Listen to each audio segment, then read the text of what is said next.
안녕하세요. 생생법률쇼 진행을 맡은 양지민입니다. 이 세상 이슈를 법률적 시점에서 다뤄보는 본격 토크 블록버스터 법률 이슈 토크 시작해 보도록 하겠습니다. 오늘 제 옆에는요, 권상희 시사평론가님 자리하셨습니다. 안녕하세요. 안녕하세요. 반갑습니다. 네, 지난 주말 잘 보내셨어요? 네, 요즘에 공원 나들이 하는 재미에 푹 빠졌습니다. 지난주에 남산공원 다녀왔었거든요. 아, 정말요? 너무 좋죠. 나들이 나온 분들 참 많으시더라고요. 네, 가을 만끽하고 왔습니다. 네, 우리 시청자 여러분들도 좀 산책이라든지 나들이 가보시면 좋겠다라는 생각을 하면서 시작해 보도록 하겠습니다. 네, 지금 이 방송 유튜브를 통해서도 실시간으로 함께 방송이 되고 있습니다. 많은 시청 부탁드리겠고요. 소통의 창구도 활짝 열어두도록 하겠습니다. 그럼 오늘 법률 이슈 토크에서 나눠볼 이야기들 먼저 함께 만나보시죠. 인요한 혁신이 대사면 두고 갑론을박, 펜싱 여왕 남현희와 전청조 사기극, 23년간 미제 성범죄 DNA가 풀었다. 이렇게 오늘 세 가지 주제 준비가 되어 있습니다. 바로 시작해 보겠습니다.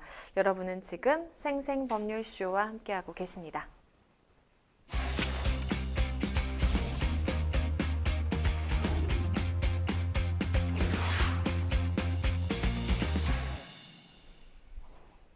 네, 법률 이슈 토크 본격적으로 시작해 보도록 하겠습니다. 오늘 저희가 준비한 첫 번째 주제는요, 인요한 혁신이 대사면 두고 갑론을박입니다.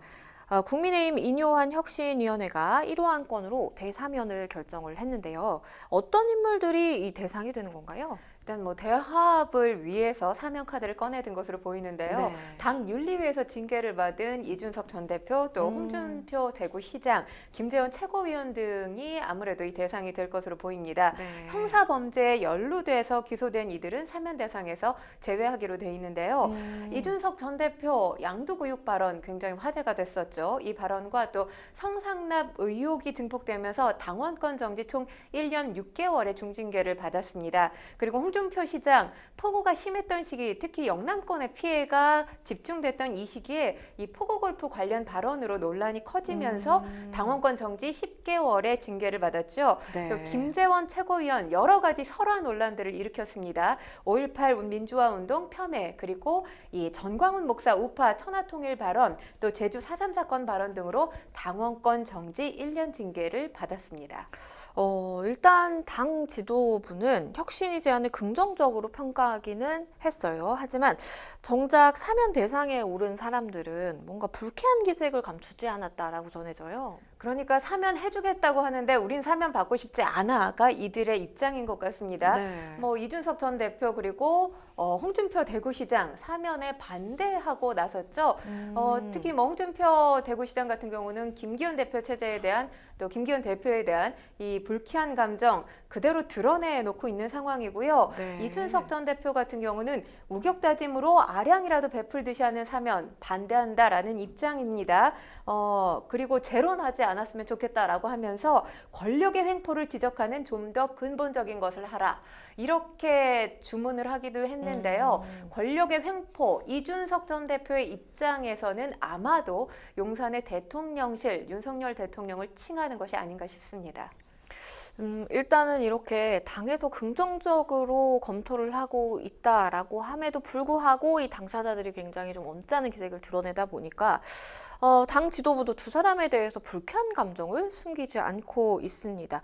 일단 지금 상황에서 이 전 대표와 그리고 홍준표 시장이 신당을 염두에 두고 있다라는 좀 의심을 하는 건가요?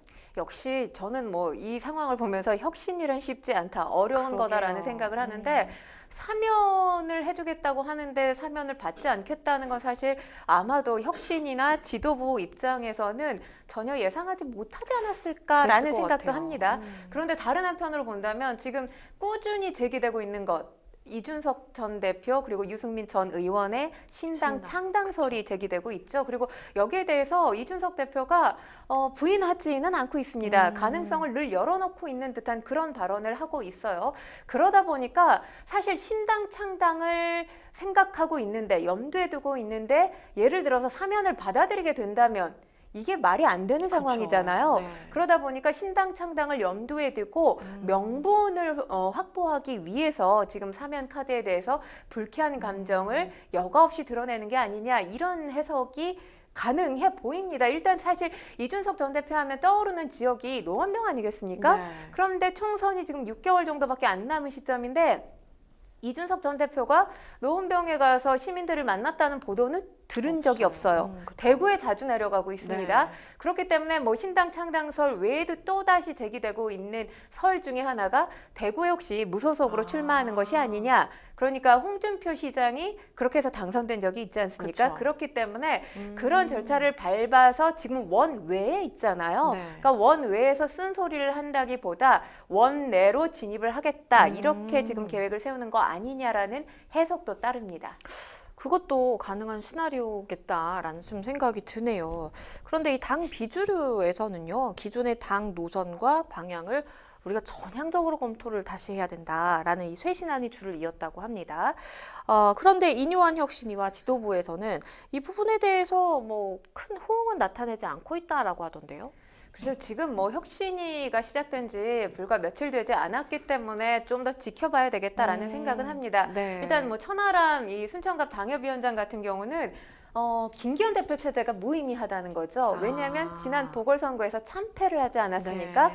책임지는 모습을 보이지 않고 있고 또 지금 당정 간의 관계가 수직 관계라는 목소리가 계속 나왔잖아요. 이 수직 관계의 변화를 일으키리 만무하다라는 취지의 발언을 지금 하고 있어요. 그래서 네. 지금 김기현 대표 체제 내에서 어떤 혁신위가 유의미한 성과를 내기가 어렵다라는 목소리를 냈고 또 유승민 전 의원 같은 경우도 이제 이뇨한 위원장이 대통령과도 거침없이 이야기하겠다 이렇게 이야기를 했는데 그렇죠. 여기에 대해서 지금 이 흉범도 흉상 문제라든지 민생 경제 문제라든지 바로 좀 혁신위원장의 입장으로 해줬으면 좋겠다 이런 의견을 피력을 했고요. 네. 또 김근식 이 송파병 당협위원장도 한 라디오에 출연을 해서 참사 1주기, 그러니까 이제 이태원 참사 1주기였죠. 대통령실이 안 간다고 한다면 이뇨한 위원장이 가야 된다 이렇게 이제 직언을 해야 된다는 거죠. 그래야만 이 집 나간 중도층이 들어올 수 있는 것이고 또 강서구청장 패배 당시에 대통령을 뽑았던 20% 그러니까 집 나간 20%가 다시 지지를 해줄 수 있다라는 취지로 이야기를 했습니다. 그러면서 또 지적을 한 게 지금 사실 혁신위의 구성이에요. 네. 이 혁신위원들의 면면을 보면 과연 이 당에 쓴소리를 할 수 있는 사람들이냐 여기에 대한 의구심을 가진 당내 또 의견들이 있습니다. 그렇기 때문에 이 부분에 대한 지적도 있는데 저는 반반인 것 같아요. 왜냐하면 지금 혁신위원들의 면면을 보면 뭐 앵커도 있고 대학생도 있고 또 의사 선생님도 있어요. 그러니까 어찌 보면 정치와 좀 무관한 직업군이라고 볼 수도 있죠. 네. 그런데 정치와 관계가 있으면 쓴소리하기가 더 어려울 수도 있다라는 생각을 합니다. 근데 정치와 무관하기 때문에 국민의힘의 애정을 가지고 쓴소리를 더 할 수 있지 않을까. 그렇기 때문에 이번에 혁신위원을 그렇게 해서 선발을 한 건 아닐까라는 생각도 저 개인으로 해봅니다. 이 혁신위 첫 회의에서요, 인 위원장이 예민한 좀 공천 이야기까지 꺼내 들었습니다. 어떤 이유에서 이런 발언이 나왔을까요? 일단 저는 뭐 가장 앞에 치러진 보궐선거를 거론을 안 할 수가 없을 것 같아요. 네. 보궐선거의 가장 큰 문제점, 잘못된 공천이었죠. 사실 공천을 했으면 안 되는 선거이지 않았습니까? 네. 이유 여야를 막론하고 이 지금 보궐선거가 이루어지게 된 데에서는 사실 김태우 후보의 문제가 있다라는 것이 바로 법원의 판결이었잖아요. 근데 네. 사면되자마자 다시 이 김태우 전 구청장이죠. 전 구청장을 후보로 내세웠던 것 자체, 그러니까 공천에 문제가 있었기 때문에 사실 혁신위원회에서 공천 문제를 거론하지 않으면 안 된다고 생각을 합니다. 그리고 네. 중요한 건 일단 지금 앞두고 있는 가장 큰 뭐 이벤트라고 한다면 그렇죠. 총선이잖아요. 네.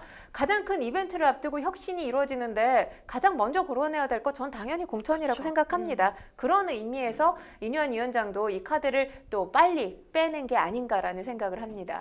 네, 이런 가운데요. 이뇨한 혁신이가 첫 외부 일정으로 광주 5.18 국립묘지를 참배했는데요. 어떤 의미로 좀 해석을 해볼 수 있을까요? 일단은 뭐 이뇨한 위원장 하면 호남에 대한 사랑이 큰 사람이에요. 네. 또 전남 순천 알려지다시피 전남 순천 출신이고 음. 또 5.18 이 광주 민주화 항쟁 당시에 시민군 통역을 맡기도 하지 않았습니까? 그쵸. 그러니까 호남에서 또 4대가 이 가문을 이루고 지내오고 있기 때문에 뗄래야 뗄 수 없는 깊은 인연이 있고요. 네. 그리고 크게 생각한다면 일단 김종인 전 비대위원장 이야기를 할 수밖에 없을 텐데 지난 2020년에 5.18 이 광주 민주묘지를 찾아서 이 과거 5.18 왜곡에 대해서 사죄하고 무릎을 꿇는 모습을 보이지 않았습니까? 이때 사실 호남이 국민의힘 지지를 많이 하지 않는 지역인 건 사실이에요. 그런데 20%에 육박할 정도로 국민의힘 지지율이 올랐던 적이 있습니다. 네. 그러니까 또 이뇨한 위원장이 이 혁신위원장이 되면서 꺼내든 키워드가 통합과 희생이잖아요. 그런 가운데 통합 키워드를 실천하는 모습을 보이기 위해서 이런 행보를 보인 게 아닌가라는 생각이 들고 이준석 전 대표가 있을 당시만 하더라도 국민의힘이 일단은 서든 정책 상당히 열심히 추진했었어요. 여러 가지 안들도 내고. 근데 이준석 전 대표가 당 밖으로 그런 건 아웃되면서 사실 서진 정책이 주춤한 모습을 보이고 있습니다. 네. 뭐 어느 때보다도 외연 확장이 필요한 시기이기 때문에 보통의 경우 비대위나 혁신위가 꾸려졌을 때 이 서울 이 현충원을 찾잖아요. 그쵸. 현충원 대신 먼저 이 광주를 찾은 것이 아닌가 싶습니다. 그런데요, 어제가 이태원 참사 1주기였습니다. 이뇨한 혁신위원장 이 개인 자격으로 서울광장을 찾기도 했네요. 네, 그렇습니다. 이뇨한 위원장만 찾은 건 아니에요. 국민의힘 네. 여러 인사들이 이곳을 찾았습니다. 뭐 이만희 사무총장이라든지 김병민 최고위원, 권영세 의원, 유승민 전 의원, 또 이준석 전 대표, 허은하 의원, 또 천하람 당협위원장 이렇게 여러 국민의힘 인사들이 참석을 하기는 했는데 네. 아무래도 지금 사실 당의 가장 중요한 인물이라고 한다면 이뇨한 위원장 빼놓을 수가 없잖아요. 그렇죠. 이 추모대회 참석자들 이뇨한 위원장을 향한 거친 항의가 있었습니다. 이 행사장을 떠나는 이 위원장을 향해서 사과하라 이런 고성을 지르기도 했고요. 그리고 이뇨한 위원장이 사실 이 자리에서 기자들 취재진과의 어떤 질의응답 시간을 가지려고 했는데 네. 이 참석자들의 항의가 거세지면서 한마디도 하지 못하고 현장을 아이고. 떠난 일이 발생했습니다. 한편 이 윤석열 대통령은 이태원 참사 1주기를 맞아서 추모 예배에 참석을 했는데요. 그런데 이걸 두고 야당에서 비판의 목소리가 나오더라고요. 그래서 뭐 대통령실의 어떤 또 다른 추모 방식이라는 생각은 합니다. 네. 성북동의 한 교회를 찾아서 추모 예배를 드리는 모습이 이제 언론에 포착이 됐는데 참석한 사람들을 보니까 이상민 행안부 장관 그리고 김기현 대표의 모습도 보였어요. 그러니까 이제 직접 추모대회가 열리는 시청광장에 찾아왔어야 되는 게 아니냐라는 게 민주당의 입장인 거죠. 여기에 대해서 대통령실 관계자는 아무래도 이 애도 분위기에 말을 아끼는 게 좋을 것 같다라고 하면서 서울광장이든 또 교회든 간에 희생자를 추도하는 마음은 다를 게 없을 거다 이렇게 밝히기도 했습니다. 하지만 그래도 어쨌든 지금 희생자들 유족들이 다 모였던 곳이 서울광장이었던 걸로 알고 있어요. 그렇죠. 뭐 당연히 항의하는 목소리 예상되는 부분이었습니다.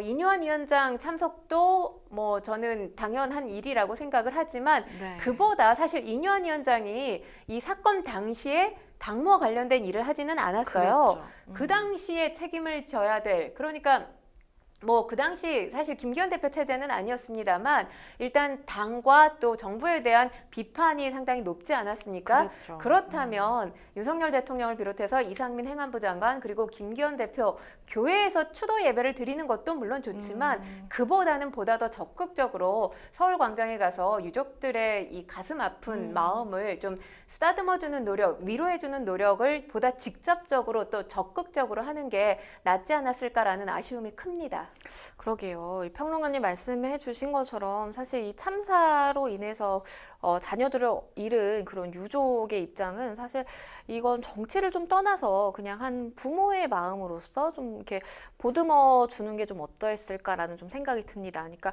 사실은 이제 반드시 내가 뭐 어떠한 부모의 마음이 아니더라고 하더라도 그냥 정말 안타까운 사건이 발생했기 때문에 그냥 그것에 대해서 진심 어린 위로를 하는 그런 차원에서 좀 다가갔다면 마음이 통하지 않았을까라는 좀 아쉬움도 듭니다.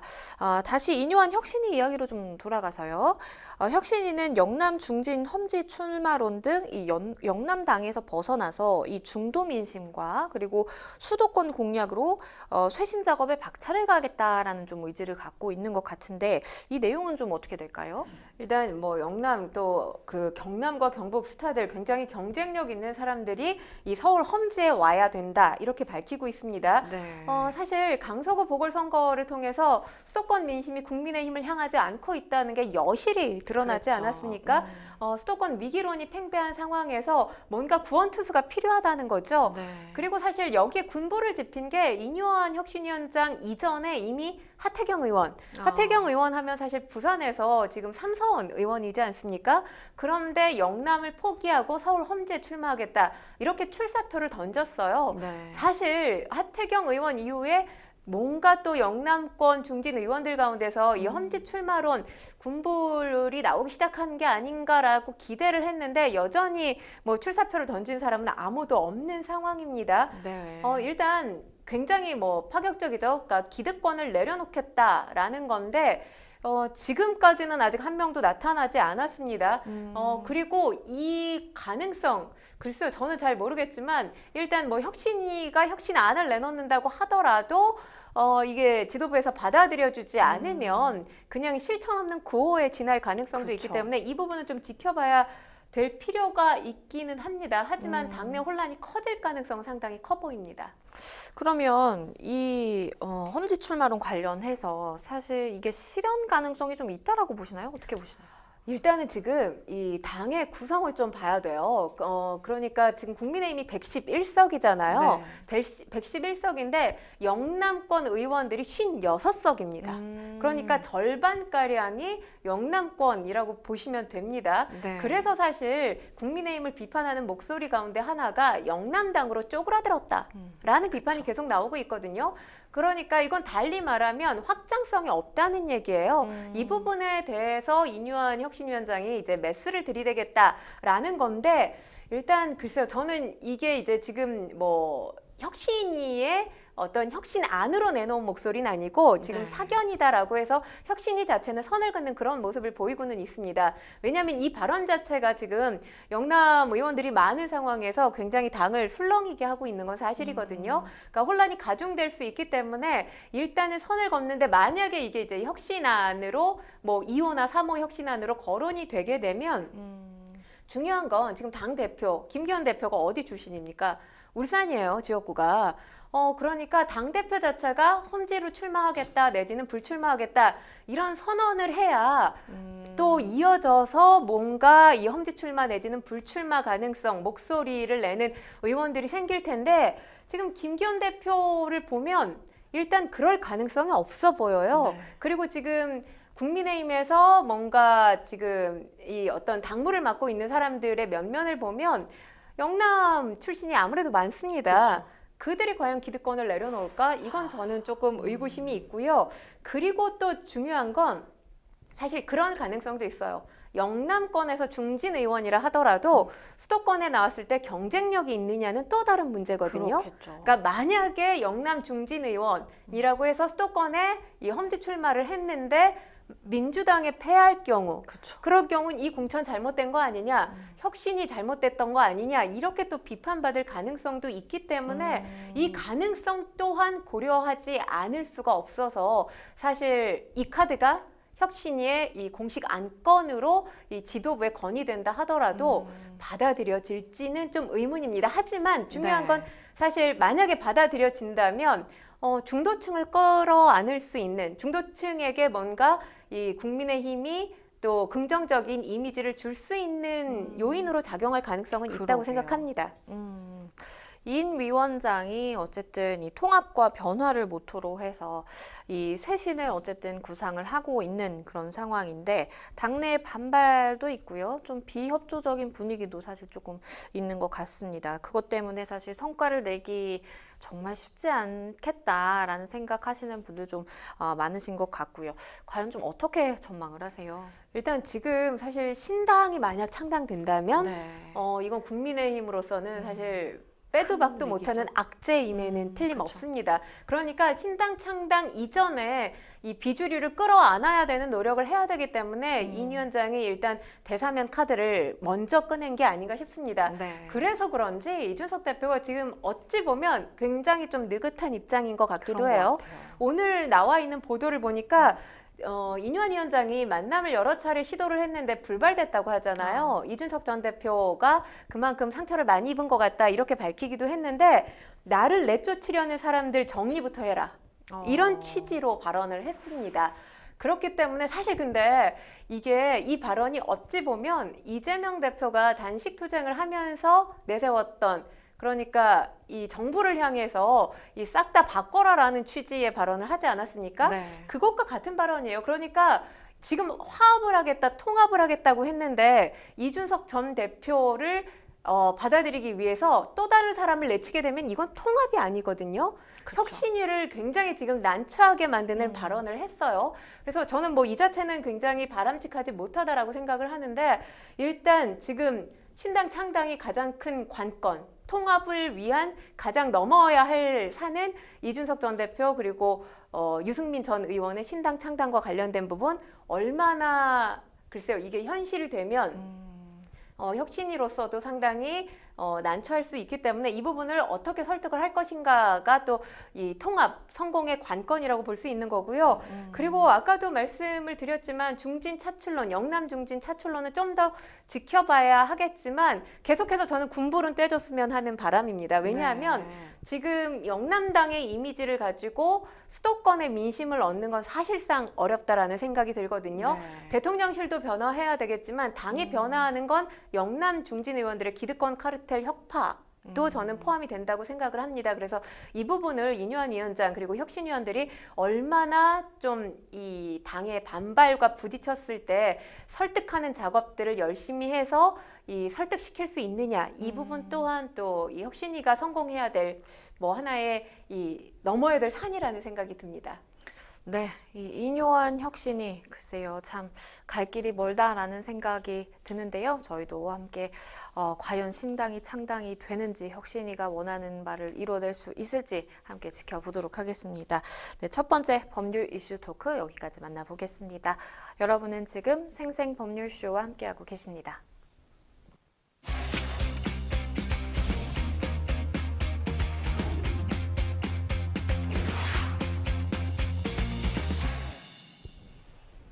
네, 법률 이슈 토크 두 번째 주제로 가보겠습니다. 저희가 준비한 두 번째 주제는요. 펜싱 여왕 남현희와 전청조 사기극입니다. 펜싱 국가대표 출신 남현희 씨의 재혼 상대로 밝힌 이 전청조 씨의 사기 행각이 굉장히 많이 드러나게 되면서 이 충격을 주고 있는 상황인데요. 사기 행각뿐만 아니라 성별 논란도 있고요. 그리고 재벌을 사칭하는 것까지 굉장히 좀 다양한 일들이 많이 터져 나오고 있습니다. 관련된 이야기 좀 나눠보겠습니다. 자, 우선 남현희 전 국가대표 펜싱 선수와 결혼을 계획했다가 남 씨와 결별 이후에 스토킹 혐의와 또 사기 혐의까지 받고 있는 전청조에 대해서 이 경찰의 수사가 본격화되고 있는 모양새입니다. 일단은 출국 금지가 된 상황으로 지금 전해지고 있고요. 그렇다면 사실 이 피의자로 지금 이 결혼을 해요. 우리가 발표한 다음에 이제 사흘 만에 이렇게 피의자로 전환이 됐다라고 볼 수가 있겠는데 도대체 어떤 일들이 있었던 건가요? 일단 지금 전청조가 이 스토킹 혐의에 대해서는 본인이 직접 시인을 했습니다. 네. 경찰이 아파트 CCTV 분석을 하고 있고요. 그리고 전 씨와 남현희 씨 간의 통화 내역도 이 확인 중에 있습니다. 그리고 전 씨가 잠적했다는 소문이 돌기도 했었어요. 그런데 네. 경찰과는 연락이 닿고 있는 것으로 알려지고 있습니다. 뭐 여러 가지 의혹, 워낙 지금 사실 이 전 씨와 관련된 의혹은 양파 껍질 같아요. 까도 끝이 없죠. 네. 여러 의혹들에 대한 수사 본격화할 방침인데 지금 경찰은 일단 이 남현희 씨 사기 가담 가능성도 들여다볼 예정입니다. 또 경찰에 접수된 남현희 씨와 전 씨에 대한 고소 고발 진정건 지금까지 총 3건인 것으로 전해집니다. 이 전 씨는요, 본인을 소개를 할 때 내가 승마 선수로 활동을 하다가 19살에 다쳐서 이제 은퇴를 하게 됐다라고 이야기를 했어요. 그런데 알고 보니까 마일산업 특성화 고교를 1년간 다니다가 그마저도 자퇴한 것으로 지금 드러나고 있습니다. 그렇죠. 애초에 알려진 건 뭐 재벌 3세고 뉴욕에서 태어났고 글로벌 IT 기업 임원으로 경영을 도왔고 또 지금은 아이들을 상대로 예체능 심리학 예절교육원을 운영하고 있다. 한 여성조선이었죠. 여성조선과의 네, 인터뷰를 보면 그렇게 돼 있어요. 그런데 지금 보면 사실 고등학교 때의 영상입니다. 한 케이블 TV에 방송된 방송분인데 인터뷰를 한 거예요. 이 지역의 축산고등학교에 다니고 있는 학생으로 인터뷰를 했는데 이 학교도 졸업을 하지는 못한 것으로 알려졌습니다. 네. 1학년을 다니다가 자퇴를 한 것으로 알려졌고요. 그리고 이 관련 보도가 나오자마자 여러 지인들의 또 뭐 댓글을 비롯해서 여러 가지 이 그랬죠. 많은 뭐 썰들이라고 해야 되겠죠. 쏟아져 나왔습니다. 그 중에 하나는 인천 강화도 출생이라는 거죠. 그래서 거기서 학창 시절을 보냈다라고 하고요. 또 재벌 3세와는 거리가 멀다라는 지인들의 목소리도 계속해서 이어졌습니다. 앞서서 언급을 해주셨지만 이 전 씨가 본인을 소개할 때 내가 모 그룹의 혼외자다. 그러니까 나는 어쨌든 재벌 그룹의 이제 혼외자다라고 이렇게 소개를 한 것인데 이것도 해당 그룹이 공식 부인을 하면서 결국에는 거짓말로 판명이 났습니다. 사실 이 그룹 자체는 굉장히 당혹스러울 거예요. 왜냐하면 낸시랭 씨의 전 남편이죠. 그랬죠. 이 전준주 씨도 같은 수법을 썼어요. 맞아요. 이 호텔의 혼외자다 이런 식의 또 수법을 쓰지 않았습니까? 일단 명예를 심각하게 훼손하고 기업 이미지 크게 실추되고 있다라고 하면서 네. 이와 관련된 것 사실이 아니다. 라고 명확하게 밝혔습니다. 네. 그러면서 허위사실 유포, 또 명예훼손, 악의적인 비방, 인신공격 등의 게시글에 대해서 이 피 호텔은 엄중하게 법적 대응할 방침임을 분명하게 밝힌다. 이렇게 강조하고 나섰습니다. 그런데 이런저런 증거들이 굉장히 지금 뭐 이렇게 되돌아보면 많이 나왔는데 일단은 이런 증거들과 지인, 그러니까 내가 같이 뭐 학교를 다녔다라고 하는 지인들의 이야기를 들어보면 분명히 여자란 말이죠. 그런데 앞서서 이 남현희 씨가 결혼했다, 본인이 어쨌든 결혼이라는 단어를 썼기 때문에 결혼을 할 거다라고 이제 밝힌 상대가 남자, 그러니까 도련님이라고 좀 칭했어요. 전 씨가 어떤 사기의 행각을 도대체 벌여온 건가요? 글쎄요, 저희가 이 시간에도 사기 사건 관련해서 많이 다뤄봤지만 여성이었다 남성이었다 이렇게 양간의 성을 오가면서 사기 행각을 벌였던 사건은 이번이 처음이지 않나라는 그러게요. 생각이 듭니다. 일단 뭐 밝혀진 여러 가지 사기 행각들이 있지만 그 가운데서 몇 가지 좀 추려서 말씀을 드리면 남성으로 행세를 하면서 벌였던 사기 행각입니다. 내 아내 친오빠가 서울에서 물 관련 투자 사업을 하는데 300만 원 투자를 하면 6개월 후에 50억 원 으로 만들 수 있다라는 네. 거죠. 황당하죠, 상당히. 말이 안 돼. 그리고 반대로 여성으로는 또 이렇게 이야기를 합니다. 네. 2018년 데이팅 앱을 통해서 접근한 남성에게 급전이 필요하다면서 수천만 원을 빌리고 안 갚기도 했고요. 2019년 역시 데이팅 앱을 통해서 만난 다른 남성한테 접근해서 결혼을 제안하고 신혼집 마련을 위해서 돈을 또 요구를 합니다. 그 다음에 이 돈을 들고 사라지기도 했습니다. 네. 2020년 이번에는 여성으로 이제 사기를 친 건데 남자친구 지인들에게 이 남자친구와 이 그러니까 혼전 임신을 했다 이렇게 알립니다. 네. 뭐 이 관련해서는 녹취록이 한 방송 보도로 나온 그렇죠. 상황이죠. 혼전 임신을 했다고 하면서 돈을 빌리기 시작합니다. 그리고 지금 아까 이제 모 그룹 혼외자라고 말씀을 드렸었는데 네. 이렇게 소개를 하면서 구체적으로 이 그룹에서 일을 하려면 신용등급이 높아야 된다. 신용등급을 내가 올려줄 테니까 8천만 원 가져와라. 그러니까 그 P 호텔에 취직을 하려면 8천만 원 가져와야 된다. 그러면 내가 너의 신용등급을 끌어올려줘서 취직시켜주겠다. 라는 취지로 또 사기를 칩니다. 그리고 이건 뭐 지금 법적으로 명확하게 밝혀진 건 아닌데 또 기자 행세를 해달라라고 또 어떤 아르바이트생에게 부탁을 하기도 하죠. 그래서 남현희 씨와 한 지인과 이렇게 같이 식사하는 자리에서 기자인 척 이 그러니까 기자 대행을 하는 아르바이트생이 접근을 해서 P그룹의 혼외자 맞죠? 이런 식의 또 취재를 하는 모습을 연출하기도 했습니다.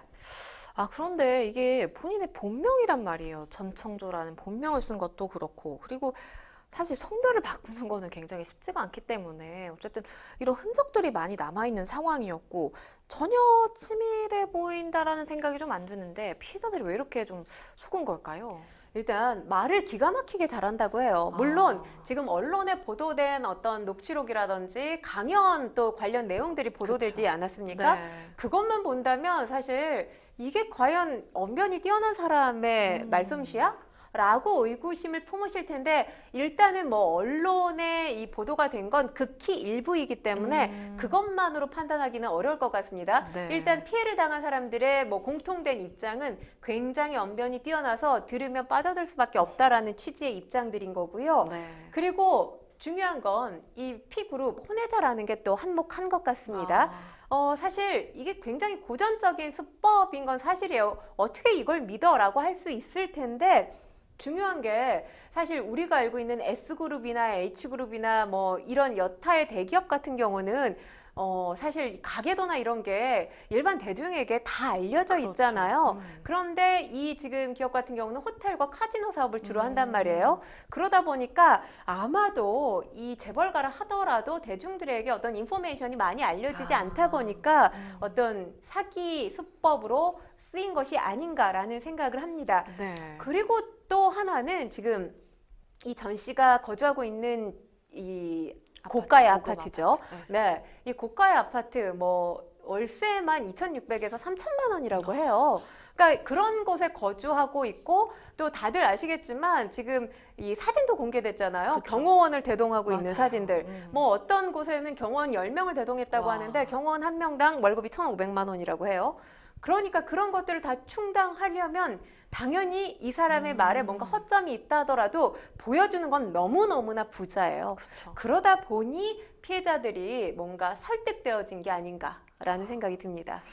그리고 이 부분도 참 많은 대중들이 의문을 갖는 그런 부분인데요. 이 전 씨가 주민등록 앞번호가 이란 말이에요. 그러니까 여성이에요. 그러면서도 이 남 씨에게 가짜 임신 테스트기를 줘서 계속해서 임신을 한 것처럼 우리 사이에 아이가 생겼다라고 이렇게 좀 속였다는 의혹도 지금 불거지고 있어서 이게 과연 정말 가능한 일인지 의아스러운 부분이 많았거든요. 그런데 이와 관련해서 뭐 가짜 임신 테스트기가 해외에서 뭐 직구가 된다라는 지금 이야기도 있고요. 결국에는 뭐 수입 조치까지 내려지는 굉장히 좀 많은 파장을 불러일으키는 것 같아요. 네, 그렇습니다. 일단 임신 테스트기, 이 가짜형 임신 테스트기가 만우절용으로 또 온라인에서 판매가 된다고 해요. 네. 뭐 하나당 2,000원에서 8,000원 정도라고 합니다. 그런데 이 가짜 임신 테스트기에 수돗물만 잠깐 묻혀도 3분에서 5분 사이에 두 줄이 뜬다고 해요. 두 줄이면 양성, 그러니까 임신이 됐다라는 거잖아요. 지금 식약처가 알려준 내용 좀 말씀을 드리면 임신 여부를 확인하기 위해서는 식약처에서 반드시 인증한 테스트기만을 사용해야 되고요. 제품 구매 시에 제품 용기, 포장에 체외 진단 의료기기 표시를 확인하셔야 됩니다. 또 인증된 제품인지 확인해야 한다고 식약처에서 거듭 당부하고 있고요. 네. 체외 진단 의료기기는 의료기기 정보 포털에서 제품명, 모델명으로 검색하면 인증 내용 또 확인할 수가 있다고 합니다. 그런데 언급을 해주셨지만 그렇게 이제 굉장히 월세가 비싼 곳에 머물고 뭐 경호원도 많이 대동하고 다니고 그러면 사실 그 돈이 다 어디서 났을까라는 좀 생각이 들어요. 그 자금의 원천이 어딜까라는 생각이 드는데 결국에는 좀 수사를 통해서 밝혀져야 되는 부분이겠죠. 그렇죠. 일단은 아까도 제가 말씀을 드렸지만 사실 일반인은 접근할 수 없는 고가의 주택에 살고 있고 그렇죠. 그리고 뭐 아무리 유명인이라고 하더라도 저는 그렇게 보디가드를 10명씩이나 대동하고 움직인다? 잘 보지 못했던 맞아요. 풍경입니다. 그러니까 과연 그 비싼 주택에서 그 호화스러운 걸 넘어서 호사스러운 삶을 살았는데 그런 삶이 가능하게 됐을 이 돈이 과연 어디서 비롯됐냐라는 거죠. 네. 일단은 지금 보면 피해자들 가운데 이 대부분이 뭐 신용카드를 전 씨한테 빌려줬다라고 주장하는 사람들이 꽤 있다고 해요. 그래서 이 투자금을 현금화해야 된다. 그렇기 때문에 돈이 필요하다라고 하는데 이제 카드를 빌려준 거죠. 네. 그래서 그 빌린 카드로 최대한도로 물건을 구입한 것으로 전해지고 있습니다. 그러니까 사기 피해금으로 계속해서 돌려막기를 한 게 아니냐 이렇게 지금 추정이 되고 있는 상황이에요. 네. 그리고 지금 하나는 또 한 가지는 납득이 되지 않는 건데 지금 관련해서 이 한 강연장에서 아마도 이 전 씨가 했던 발언 가운데 하나인 것 같습니다. 이 기업 컨설팅을 해주는데 본인이 1시간에 기업 컨설팅 하는데 비용이 3억이라고 해요.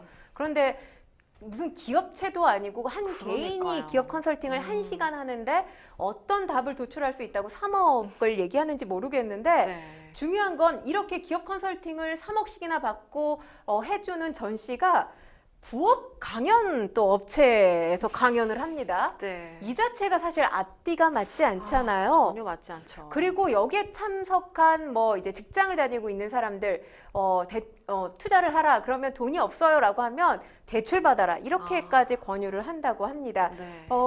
그러니까 직장인 수강생들까지 노렸다고 하는데 사실 주도 면밀하게 말을 얼만큼 잘하는지 얼마나 뛰어난 언변을 가지고 있는지는 알 수 없습니다만 앞뒤 전후 맥락을 확인을 한다면 허점을 발견했을 수도 있을 텐데 하는 아쉬움이 상당히 큽니다.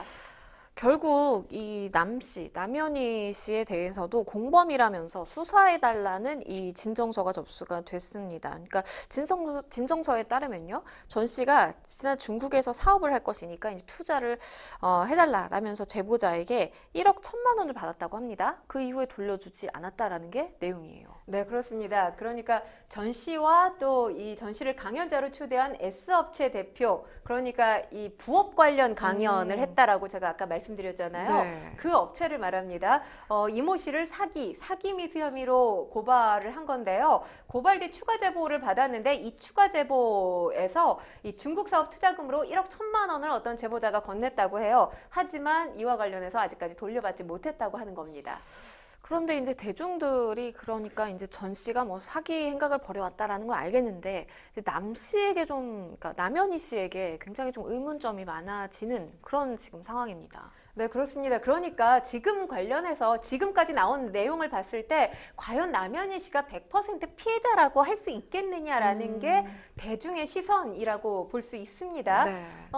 일단 지금 여러 가지 논란들이 있는데 오늘 남현희 씨가 한 라디오 방송에 오전에 출연을 했습니다. 그랬죠. 네. 아침에 출연해서 아마 들으신 분들도 계실 텐데 그동안 내놨던 어떤 해명이라고 해야 될까요? 해명 자체에 구멍이 많았다는 지적이 있지 않았습니까? 네, 그랬죠. 그렇기 때문에 공범이 아니냐라는 의구심으로까지 확대가 된 겁니다. 그러니까 이 확대되고 있는 본인을 향한 의구심을 차단하기 위해서 뭔가 해명을 하려고 출연을 한 것으로 보여요. 그런데 지금 사실 뭐 관련해서 이 보도가 지금 쏟아지고 있는 상황이거든요. 보면 이 해명 또한 또 다른 논란을 낳을 가능성이 저는 그쵸. 상당히 커 보인다고 보거든요. 일단 이 전 씨, 이 성전환 수술 여부입니다. 네. 성전환 수술 여부에 대해서도 본인이 처음엔 여성인 줄 알았다고 해요. 여자인 줄 알고 만났다고 했는데 중요한 건 지금 전 씨가 남현희 씨에게 시한부 인생이라고 이야기를 했다고 해요. 그런데 처음에 알려진 보도가 어떤 겁니까? 비즈니스 차 일론 머스크랑 지금 그쵸. 펜싱 대결을 하기 위해서 나는 펜싱을 배워야 된다. 이렇게 남현희 씨한테 접근을 한 거예요. 맞아요. 그런데 시한부 판정을 받았다라고 하는 건 앞뒤가 맞지 않잖아요. 그쵸. 그런 상황에서 의구심 없이 이 사람을 받아들였다는 것 자체가 저는 지금 납득이 안 되고요. 그리고 중요한 건 수술한 신체를 보지 않았다라고 하면서 또 뭐 고안 이식과 관련된 또 기사들이 지금 쏟아지고 있습니다. 그쵸. 이와 관련해서도 인터넷에 사실 검색만 해보면 알 수 있는 부분이고요. 임신 관련된 부분은 더더군다나 납득이 안 되는 게 임신 테스트기를 뭐 처음에는 10개 정도라고 보도가 나왔는데 인터뷰에서 밝힌 건 20개 정도를 해봤다고 해요. 그리고 지금 전 씨가 병원에 가는 걸 만류했기 때문에 못 갔다라고 하는데 24시간 전 씨와 함께 있었던 건 아닐 거 아닙니까? 그렇다면 자기 몸과 관련된 부분인데 그렇게 임신을 했을지도 몰라라는 상황인데도 불구하고 병원을 찾지 않았다는 것도 납득이 안 되고요. 그리고 성전환한 사람한테 임신이 될지 안 될지 물론 인터넷에 여러 정보들이 있습니다. 본인이 선별해서 알 수 없다면 산부인과에 문의 전화라도 할 수 있었을 것 아니겠습니까? 그런데 이런 부분을 다 간과했다는 것 자체가 저는 정말 펜싱 선수로만 열심히 살아서 몰랐어요 라고 얘기할 수 있는 부분인지도 의문이 드는 상황입니다.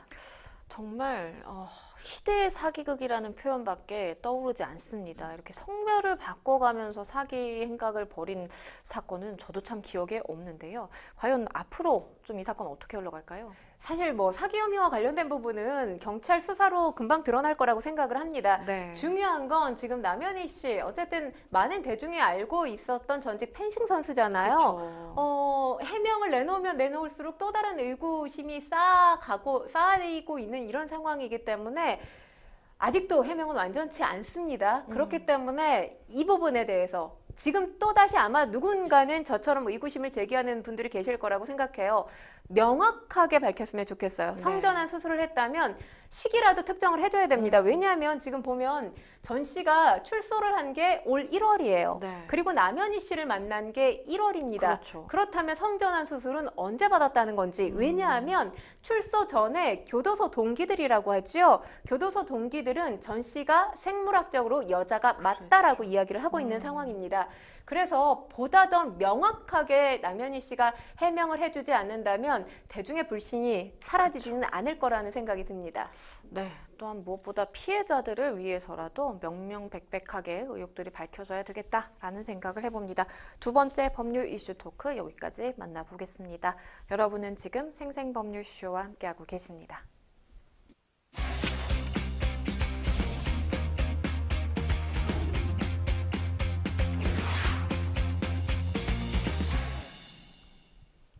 네, 법률 이슈 토크 세 번째 주제로 가보겠습니다. 저희가 준비한 세 번째 주제는요. 23년간 미제 성범죄 DNA가 풀었답니다. 23년 전에 벌어진 성폭력 사건의 범인이 과거 이 진주 연쇄살인범인 신대용으로 밝혀져서 법정에서 유죄 판결을 받게 됐습니다. 먼저 이 해당 사건이 어떻게 벌어진 일인지 좀 설명을 해주시죠. 오산 미제 사건인데요. 네. 2000년 5월 경기 오산시의 피해자의 집에 침입을 해서 칼로 피해자를 위협한 후에 금품을 강취하려다가 미수에 그쳤습니다. 그런데 여기서 멈추지 않고 계속해서 칼로 피해자를 찌른 후에 성폭행하려다가 미수에 그치면서 피해자에게 상해를 강한 특수 강도 강간 사건입니다. 수사기관 이 흉기에 남아있던 DNA를 확보했지만 범인을 특정하지 못해서 미제 사건으로 남았는데 해당 범인인 신대용이 이 별건으로 무기징역형을 받게 됩니다. 그러면서 지난 6월 기소가 된 건데요. 청송에서 복역 중이던 신 씨 오산 미제 사건 공소 제기 후 재판을 위해서 수원 구치소로 이송됐습니다. 신대용 2010년 10월 경남 진주에서 30대 주부를 살해하고 금품을 훔친 강도살인 혐의로 이듬해 무기징역을 선고받았습니다. 수사 과정에서 2000년, 2001년 진주와 경기 성남에서 2건의 살인 그리고 2건의 살인 미수를 더 저질렀다. 이렇게 다 자백하기도 했습니다. 결국 이 신대용이 2000년에 저지른 이 오산 미제 사건 범인으로 밝혀진 건데요. 그러면 형량이 얼마나 좀 더 늘어난 건가요? 일단 검찰이 이 결심 공판에서 신대용에게 징역 15년을 구형을 했습니다. 하지만 재판부는 징역 10년을 선고한 건데요. 일단 재판부가 밝힌 내용을 보면 현재 복역 중인 무기징역의 확정 판결 관계에 있음을 고려했다라고 하면서 범행 수법이나 결과 또 죄질이 극히 불량하고 살인죄의 누범 기간 중 범행으로 비난 가능성이 매우 크고 피해자의 고통이 상당하다라고 판시를 했습니다. 하지만 범행을 인정하고 잘못을 반성하는 점 등을 유리한 정상으로 참작한다고 밝혔습니다. 검찰은 양형 부당을 이유로 항소할 예정입니다. 이 신대용 사건을 포함해서요. 앞서서 이 검찰이 장기미제 성폭력 사건 범인의 DNA를 전수조사를 해서 총 11명을 기소를 했고요. 그중에 9명에 대해서는 유죄 판결이 선고가 되고 또 확정된 사건도 있다라고 합니다. 장기미제 사건을 해결하는 데에는 진짜 이 DNA 전수조사가 큰 기여를 했다라는 생각이 드네요. 네, 그렇습니다. 이 경찰과 협력해서 DNA 기록은 있지만 인적사항이 불특정된 이 사안 등을 전수 점검해서 대검 또 이 국과수에 기록된 DNA하고 대조를 하고 있는데요. 네. 이 과정에서 범행 현장에서 확보된 DNA 신원 확인 정보의 데이터베이스 수록 여부를 확인합니다. DB 수록 그리고 검색을 통해서 범인의 신원이 특정되면 본격적으로 수사에 착수하게 되는데요. 네. 이번 전수조사 지난 2010년 이른바 이 DNA법이죠. 그러니까 DNA 이용 및 보호법이 시행된 뒤 검찰과 국가수가 살인, 강간과 같은 이 중범죄의 DNA를 모아서 데이터베이스를 구축했기 때문에 가능하게 됐습니다. 검경은 이렇게 이 새로 축적한 DNA를 장기 미제 성폭력 사건의 DNA와 일일이 대조하는 식으로 진범을 확인했습니다.